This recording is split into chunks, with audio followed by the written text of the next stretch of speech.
La quantité de déchets nucléaires actuels en France est de l'ordre de 1 300 000 m3 de déchets conditionnés. Donc, c'est-à-dire que ces déchets ont été soit par exemple enrobés dans du béton ou placés dans du verre, à titre d'exemple. Donc on va distinguer dans cette quantité donc deux gros ensembles, donc des déchets pour lesquels on a actuellement une filière d'élimination, c'est-à-dire des stockages qui sont opérationnels, donc sont par exemple le centre de stockage de l'Aube ou le centre de stockage des déchets TFA. Donc ces déchets vont représenter à peu près 90% donc, de cette quantité.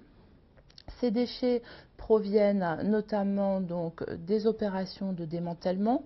Donc par exemple, ça peut être des terres, des gravats, donc provenant de la démolition de bâtiments par exemple, mais aussi donc des déchets courants qui viennent donc de l'exploitation des réacteurs nucléaires ou d'autres installations donc de l'industrie nucléaire. On va retrouver donc par exemple des tenues de protection des travailleurs, des surbottes, des gants, mais aussi des bouts qui vont venir par exemple du traitement de certains liquides du procédé.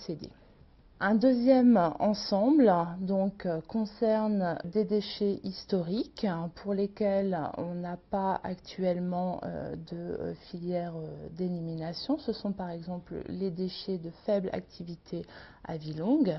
Ces déchets vont venir par exemple de l'industrie du radium qui a été particulièrement active donc, au siècle dernier et donc qui a produit différents objets tels que des fontaines au radium que l'on va retrouver donc, chez des habitants, chez des Français, mais aussi des cadrans par exemple avec des aiguilles qui auront été peintes donc, avec du radium pour devenir luminescentes. Dans cette catégorie, on retrouvera aussi donc, les déchets provenant donc, de l'extraction des terres rares. Et puis des déchets de graphite qui viendront du démantèlement donc des réacteurs de première génération. Enfin, donc, il existe deux dernières catégories que sont les déchets de moyenne activité à vie longue et les déchets de haute activité, donc, qui représentent 3% et 0,2%, donc pour lesquels donc, la filière d'élimination donc, est le projet CIGEO.